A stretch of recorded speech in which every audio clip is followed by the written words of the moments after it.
आपण मराठी भाषेतलं साहित्य वाचून दाखवणार खरं, पण मराठीत साहित्याचे प्रकार आहेत तरी किती? काव्य, कथा, निबंध, ललित बरेच आहेत रे. पण आधुनिक काळात एक प्रकार चांगलाच रुजलाय, तो म्हणजे अतिलघुकथा, अलक. आणि मराठीतलं साहित्य फक्त निसर्ग वर्णन, मानवी नातेसंबंध एवढ्या पुरतच नाहीये. त्यात खाद्यपदार्थाचंही रसदार चवदार लिखाण आहे. म्हणूनच गौरव भाषेचा या कार्यक्रमातील हा भाग खास आहे, कारण या भागात भय, अद्भुत, शृंगार, वीर, विनोद अशा रसांनी परिपूर्ण लेखन आपण ऐकणार आहोत. आणि महाराष्ट्रातील घराघरात बोलला जाणाऱ्या मायबोलीतलं साहित्यही ऐकायला मिळणार आहे.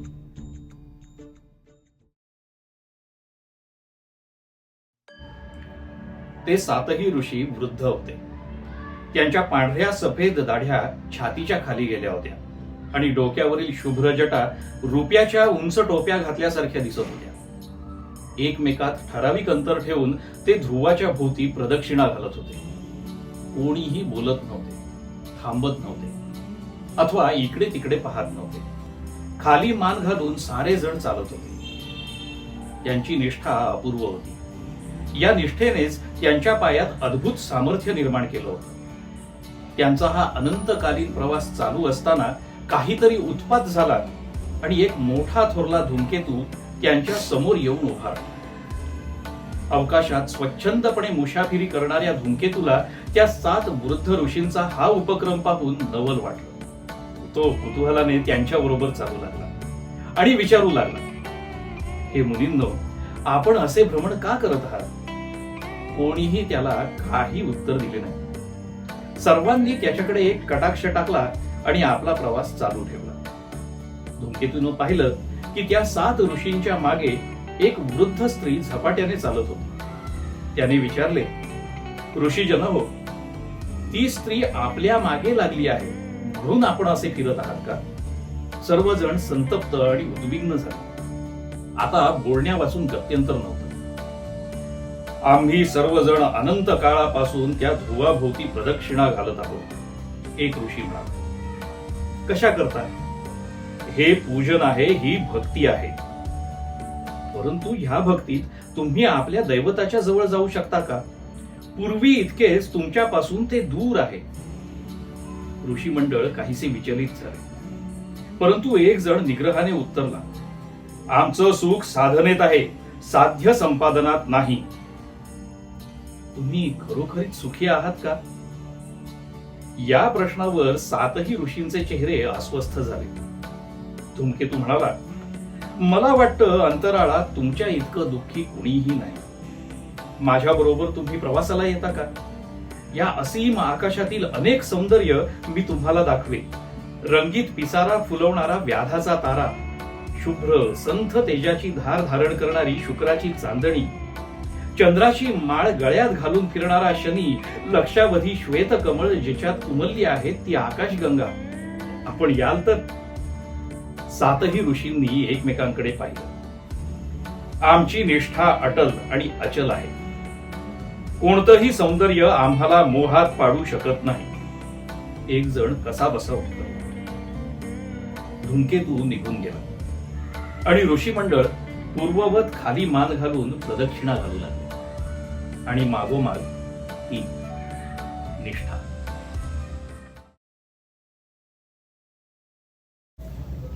मुंबईतलं बहुतेक वास्तव्य उपनगरात झाल्याने ठराविक पदार्थ खाण्यासाठी शहराच्या ठराविक भागात जावं लागायचं. ती गैरसोय वाटत नसे.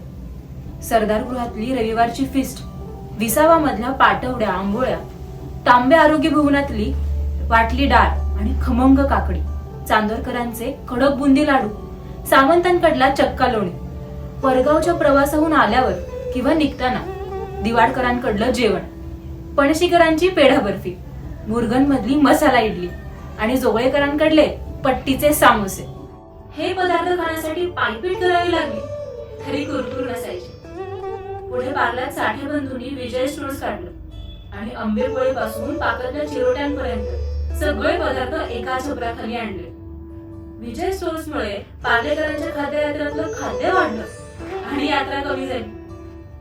पापडांचं डांगर, जे कधी काळी वर्षातून एक दोनदा खायला मिळायचं, तेही वर्षभर मिळायला लागलं. या सगळ्या यादीत अंबळ फॉरेनर वाटतील असे 2 पदार्थ म्हणजे जॉर्डन मधले केक आणि पारशी डेअरीतली मलाई कुल्फी.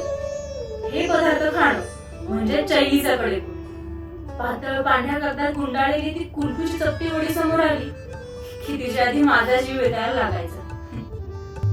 सकाळी जाग येता येता आपल्या कानावर ज्या गाण्यांची ओळ पडते ते गाणे पुढे दिवसभर आपली सोबत करतं. तसंच काहीसं मला खाण्याबद्दलही वाटतं.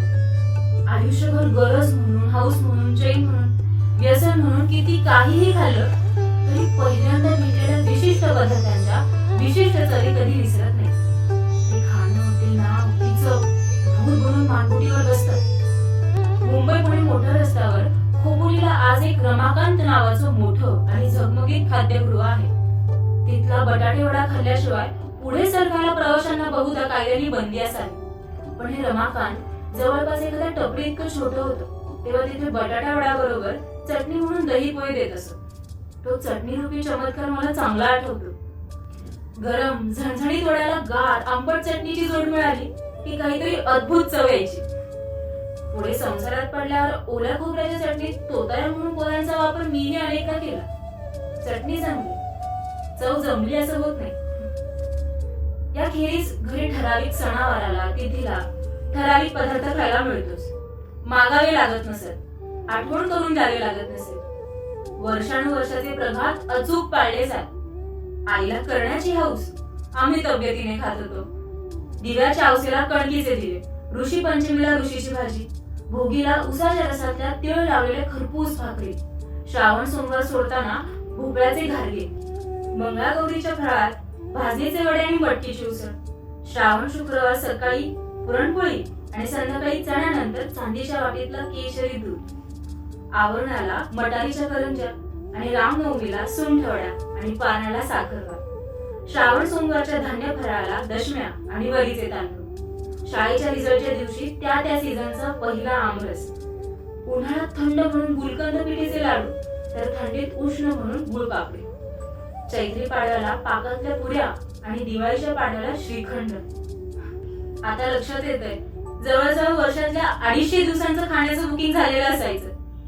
त्यातल्या त्यात घरात कुरड्या व्हायच्या तो दिवस मला छान आठवतो. आधीचे 3-4 दिवस घरामध्ये आमणारा गव्हाचा वास डोकं उठवत असायचा. घरात बसवेन असं व्हायचं तरी कुरड्यांच्या मोहानं घाणेंद्रियांवरचा अत्याचार सहन करायचा. सकाळपासून पाट्यावर ते गहू वाटणं, चीक काढणं, गाळणं, शिजवणं, त्यांच्या कुरड्या घालणं, थोडा कच्चा चीक वाळवून त्याची पांढरी शुभ्र भुकटी डबाबंद करणं आणि थोडासा बदामी हलवा करणं, यात सगळा दिवस सरायचा. तो दिवसभर आम्ही चीकमय असायचो. आवडीनुसार कधी तेल हिंग घालून तर कधी दूध साखर घालून शिजवून तो खायचा. आणि बाकीचा अंगावर, कपड्यांवर, गच्चीवर असं सर्वत्र मनमुराद पसरायचा. आजकाल कलेत झोकून देण्याची वगैरे भाषा गौरवाने बोलली जाते. आम्ही आपले गव्हाच्या चिकातच झोकून द्यायचो. त्याची पण एक मजा होती. या जशा खाण्याच्या आठवणी आहेत ना तशीच एक न खाण्याची आठवणही आहे. आयुष्यात एकदाच परदेशी गेले. तिथे माझा शुद्ध शाकाहार थोडाफार नडलाच. सारखीच आपली फ्रेंच फ्राईज आणि ओनियन रिंग्स खायची. ओनियन रिंग्स ही मला बरीचशी आपल्या कांद्याच्या भज्यांच्या वळणाची कृती वाटायची. आणि वरती मनमुराद आईस्क्रीम, त्यातली टनावारी साखर, क्रीम, चॉकलेट यावर माझी सहज गुजराणा व्हायची. असं करता करता निम्मी अमेरिका पालथी घालून झाली. मग डिझनीलँडला गेलो. सोबोवार मुलांचे आणि त्यांच्या खेळण्याचे नाना नमुने होते. बघताना काय निवडावे अशी स्थिती होऊन गेली होती. आमच्यापाशी वेळ आणि डॉलर्स दोन्हीही बेताचंच होतं. त्यामुळे ठळक गोष्टी बघणं आणि किरकोळ सोडून देणं हाच पर्याय होता. त्या खेळाची मजा लुटणारी मुलं बघितली की मला मात्र मनात कुठेतरी टोचत होतं. माझी दोन्ही मुलं तेव्हा लहान होती. त्यांना सोडून मी अमेरिकेला गेले होते. डिझनीलँड मध्ये जी मजा त्यांनी बघायची, जी त्यांच्यासाठीच बनवली गेली ती मी उपभोगत होते. दिवस अखेर माझा ओनियन रिंग्स आईस्क्रीम चापण्याचा कार्यक्रम अटळपणे आला. एक जम्बो आईस्क्रीम मी हातात घेतलं. समोर एक अमेरिकन बाई आपल्या मुलाला तसंच आईस्क्रीम खायला घालत होती. ते टाळ्या वाजवत होता. हसतही होत. ते दृश्य पाहिलं आणि मला रडू कोसळलं. वास्तवात मी प्रेम स्वरूपाई जातीची अजिबात नाही. शत्रू सुद्धा माझ्यावर आरोप करणार नाही. त्या दिवशी मात्र ते आईस्क्रीम माझ्या घशाखाली गेलं. आयुष्यात मी टाकलेलं ते एकमेव आईस्क्रीम स्मरणात घट्ट बसून आहे.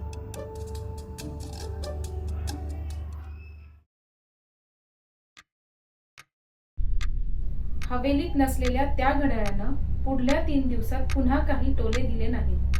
फिरोजबाईंना याचं इतकं आश्चर्य वाटलं की त्या पायी त्यांची भीती देखील काहीशी कमी झाली. तरीही आता आपण ही हवेली आणि हे जग कायमचं सोडून जाणार अशी धाकधूक त्यांना क्षणोक्षणी वाटतच राहिली. असे 3 दिवस गेले. शेवटचा चौथा सबंध दिवस फिरोजबाई रोजचे व्यवहार करता करता कुणालाही काहीही विशेष न सांगता मनातून मरणाची वाट पाहत राहिले. आणि रात्री राधाबाई बातमी घेऊन आली.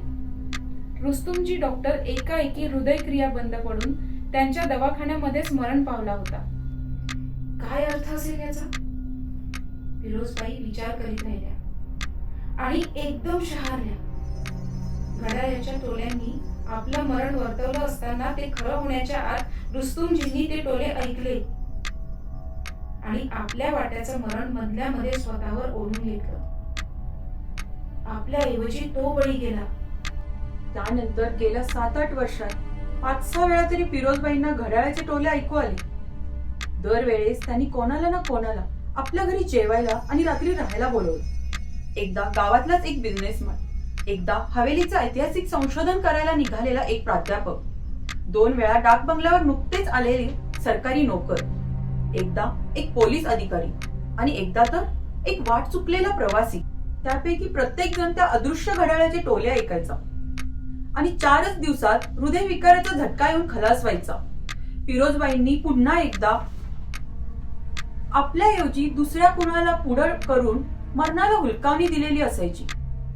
घड्याळाच्या टोल्यांची सूचना आता त्यांना स्वतःच्या मरणाची वाटत नसे, आपल्या हातून घडणार असलेल्या अपराधाची वाटे. असा अपराध की जो केल्या वाचून जिवंत राहता आलं नसतं आणि जो उघडकीला येण्याची कधीच शक्यता नव्हती. यावेळी पुंडलिकांचा नंबर लागला होता. कालचा फिरोजबाईंना ते 12 आणि 5 टोले ऐकू आले होते. सकाळीच धावपळ करून त्यांनी राधाबाईंकडून डाक बंगल्यावर निरोप पाठवला होता. पुंडलिक हा कशा प्रकारचा माणूस असेल? तो काही गैरसमज तर करून घेणार नाही ना? यायला नकार तर देणार नाही ना? अशा अनेक शंका त्यांच्या मनात येऊन गेल्या. तरीही त्या पुंडलिकांची वाट पाहत बसल्या. ठरल्याप्रमाणे पुंडलिक आले. गप्पा कल्पने पलीकडे रमल्या. ड्रिंक्स झाली. चिकन मटनचं उत्तम जेवण झालं. फिरोजबाई आपल्या बेडरूम मध्ये आणि पुंडलिक पॅसेजच्या टोकाला असलेल्या खोलीत झोपायला गेले. त्यानंतर 4थ्या दिवशीची रात्र. राधाबाई रडत रडत रामरतनकडे आली. तेव्हा मध्यरात्र उलटून गेली होती. कोणीतरी मदतीला चला, ती म्हणाली. फिरोजबाई गेल्या. कधी नव्हे ती आज मी हवेलीवर थांबले. बाईंनी मला हाक मारल्यासारखं वाटलं म्हणून त्यांच्या खोलीत घाईघाईनं गेले तर एक हात छातीवर धरून बाई कोसळतानाच दिसल्या. रामरतन लगबगीनं पुंडलिक साहेबांच्या खोलीत गेला. त्यानं उघड्याच असलेल्या दारावर रीत म्हणून थाप मारल्यासारखं केलं आणि ओरडतच आत शिरला. साहेब, साहेब, हवेलीतल्या फिरोजबाई वारल्या.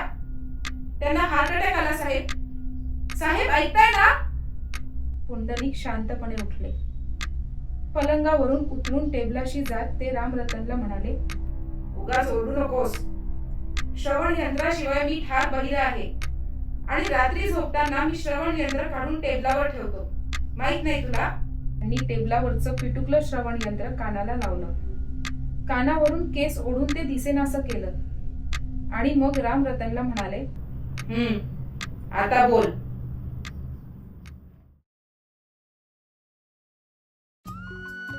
आमच्या कंट्रोल एक राणे नावाचे डॉक्टर असत.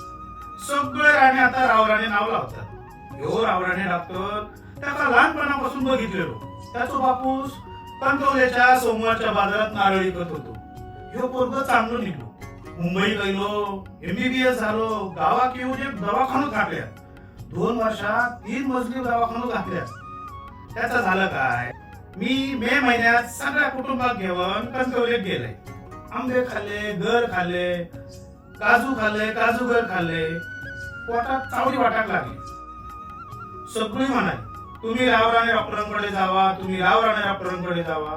मी गेले. डॉक्टरानं 5 दिवसाचं औषध दिले.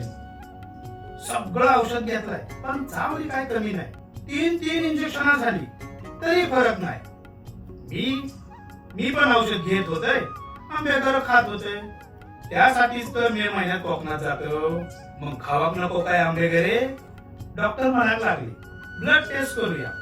350 रुपये घेतल्या. ब्लड टेस्ट नॉर्मल इली.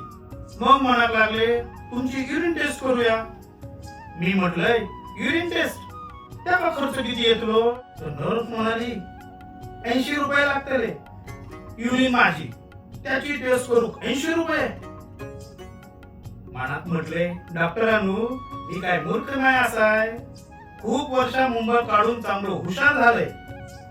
एकदा तर डॉक्टरात विचारले डॉक्टरांनो मी परत मुंबईत जाऊ का? थैसर केएम हॉस्पिटल मध्ये आमच्या ओळखीचो एक माणूस लॅब मध्ये शिपाई म्हणून कामाक असा. मी जाईन थैसर. तर डॉक्टर म्हणू लागले तू हैसर थांब. मुंबईत केईम मध्ये भरती झालेलो पेशंट आजपर्यंत बरं होऊन परत येईल आहे काय? तुम्ही हैसरच करून घ्या. दुसऱ्या दिवसात मी फाटफटी उठले. घरात सगळ्यांना उठवले. मोठी बाटलीवरून लघवी गोळा केले. 8 वाजता दवाखान्यात गेले. नर्स म्हणाली तुम्ही आता संध्याकाळी 6 वाजता या. रिपोर्ट मिळतो. युरिन टेस्टचा रिपोर्ट मिळूसाठी सकाळी 8 वाजल्यापासून संध्याकाळी 6 वाजेपर्यंत येऊ. बाबा रे बाबा, नर्स म्हणाली तुम्ही काय एकटं पेशंट असत आणि खूप पेशंट असत. संध्याकाळी या. संध्याकाळी 7 वाजता दवाखान्यात गेले. डॉक्टर राव राणे आरामात पेपर वाचत बसलेले. डॉक्टर सकाळी वाचायचो पेपर आता 3 सांज वाजतात. तर डॉक्टर म्हणाले कणकवले पेपर येईपर्यंत 2 वाजतात म्हणून आम्ही संध्याकाळीच वाचतो. का जाऊ दे. माझ्या युरिन टेस्टचा रिपोर्ट काय आहे? डॉक्टर अगदी नॉर्मल. काय जावाक नाही. तुम्ही आता औषध बंद करा. रोज फिरा, चाला, बरं वाटतला. थोडे आंबे घरे कमी खावा. माझी टेस्ट नॉर्मल तर बाकीच्यांचं काय? Taste normal.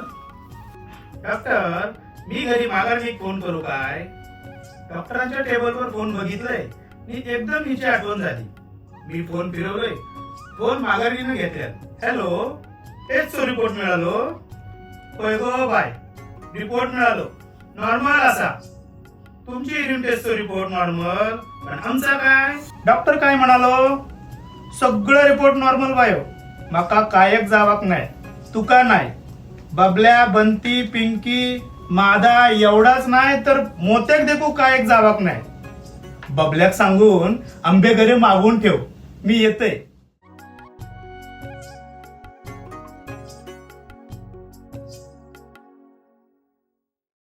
आमचा छोटासा प्रयत्न तुम्हाला कसा वाटला हे आम्हाला कॉमेंट बॉक्समध्ये नक्की कळवा. आणि आमचा हा प्रयत्न तुम्हाला खरंच आवडला असेल तर मराठी भाषेचा गौरव म्हणून लाईक करा, शेअर करा आणि आमच्या चॅनलला सबस्क्राईब करा. धन्यवाद.